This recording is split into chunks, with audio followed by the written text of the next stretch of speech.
Hello, नमस्कार मंडळी. स्नेहाच्या दुनियेमध्ये तुमच्या सगळ्यांचं खूप स्वागत आहे.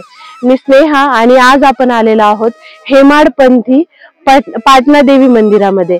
ऍक्च्युली हे देवीचं नाव चंडिका देवी आहे, बट पाटणा गावाजवळ असल्यामुळे या देवीला पाटणा देवी म्हणूनच ओळखलं जाते.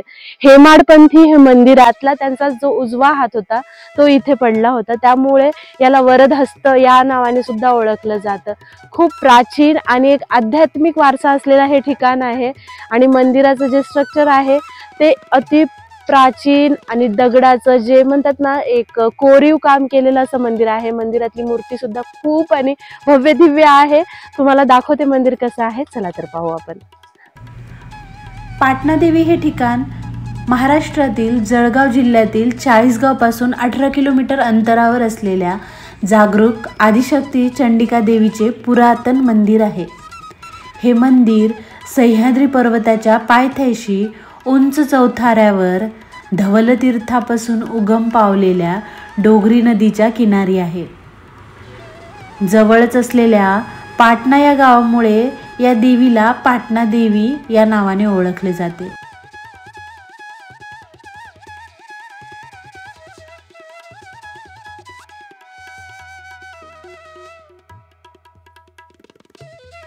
हे क्षेत्र गौताळा औटम घाट या अभयारण्य वनक्षेत्रामध्ये येते. इथे वन्यजीवांच्या विविध प्रजाती आढळतात.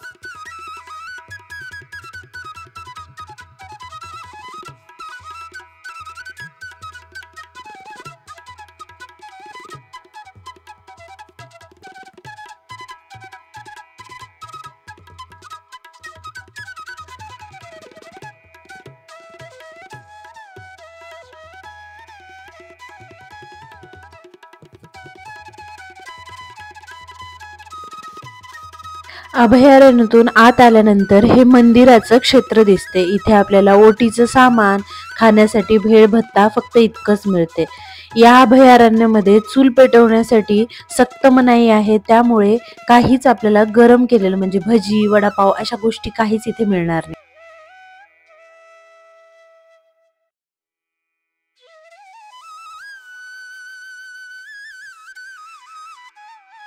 या मंदिराची आख्यायिका अशी आहे, माता सतीचे वडील दक्ष प्रजापती यांनी पुत्रकामेष्टी यज्ञ केला होता. सती मुलगी असूनही तिच्यासह तिचे पती महादेव यांना त्यांनी आमंत्रण दिले नाही. असे असूनही पिता प्रेमापोटी आणि नारद मुनीच्या सूचनेवरून माता सती यज्ञ सोहळ्यास येतात. मात्र तिथे पुन्हा अपमान केला जातो. तेव्हा माता सती अपमान झाला म्हणून स्वतःच्या शरीरातील प्राण काढून घेते आणि शरीर त्याग करते. ही गोष्ट महादेवांना समजतात ते क्रोधित होतात. तिचे शव हातात घेऊन तांडव नृत्य करू लागतात. त्यावेळी त्यांचा तिसरा नेत्र उघडल्याने सर्वत्र थरकाप उडतो. अशा वेळी त्यांना शांत करण्यासाठी भगवान विष्णू यांनी सुदर्शन चक्राने देवी सतींच्या शरीराचे तुकडे केले. त्यातला त्यांचा उजवा हात पाटणा येथे पडला. म्हणून इथे आदिशक्तींचे जागरूक वरदहस्त शक्तिपीठ निर्माण झाले. आख्यायिका सांगितली जाते, देवीचे आद्य उपासक गोविंद स्वामी यांनी तपस्या करून चंडिका देवीला प्रसन्न केले.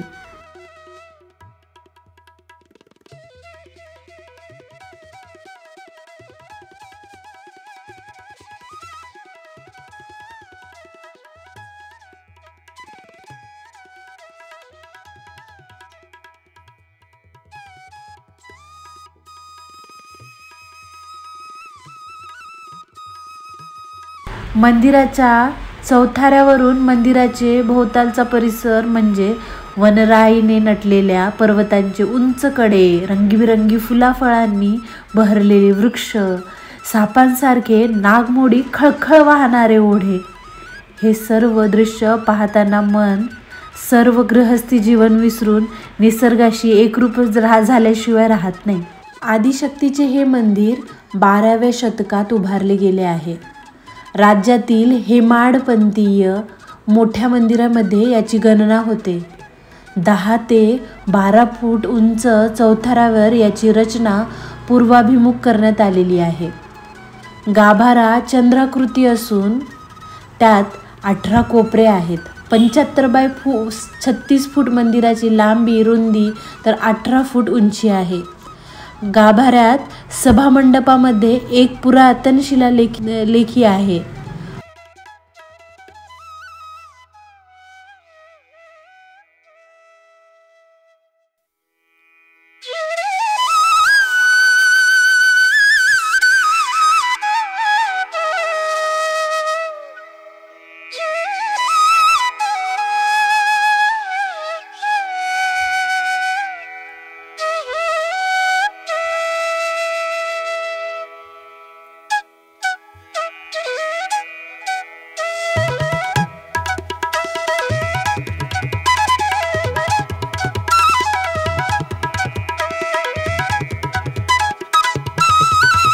मंदिरात असलेली मूर्ती खूपच भव्य आहे. तितकीच प्रसन्न भक्तांनी एकदा दर्शन घेऊन सुद्धा समाधान होणार नाही असं आहे. मी मंदिरात गेली असता मला मंदिरातून निघण्याची इच्छा सुद्धा होत नव्हती.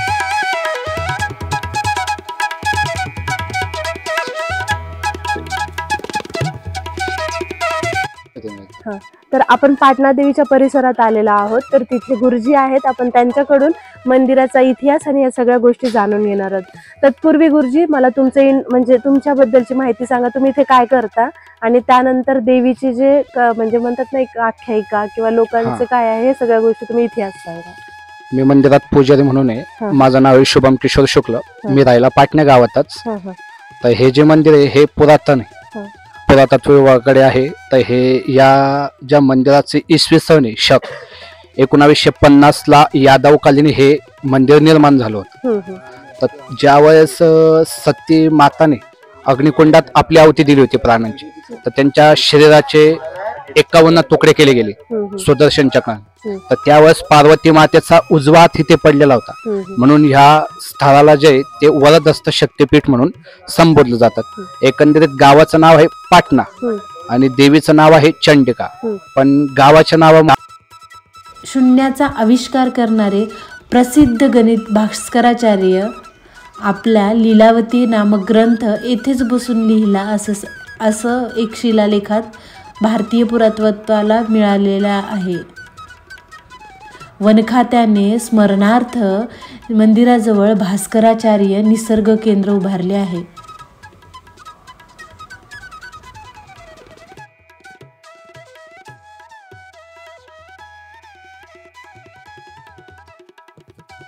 इतकं पुरातन मंदिर, इतकी सुंदर देवीची मूर्ती आणि इतकी शांतता, इतकं निसर्ग सौंदर्य, हे सगळं पाहत असताना मन अगदी तृप्त आणि मोहून जात होतं.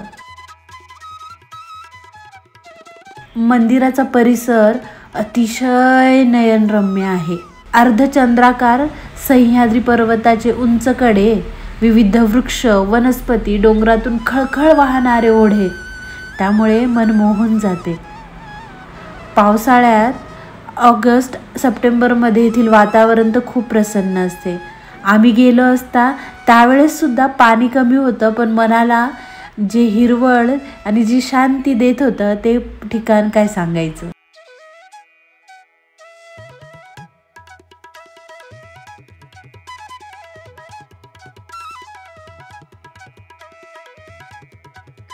मंदिराच्या परिसरात आणखी एका देवीचं मंदिर आहे, चामुंडा देवीचं मंदिर. ते सुद्धा मंदिर असंच भव्य दिव्य आणि खूप मोठं आहे.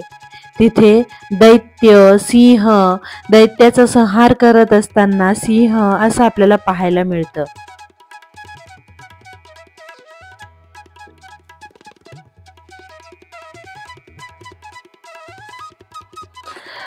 मंदिरातलं दर्शन करून निसर्गाचं सौंदर्य आणि इथली ऊर्जा मनामध्ये सामावून आम्ही आमचा पुढचा परतीचा प्रवास चालू केला.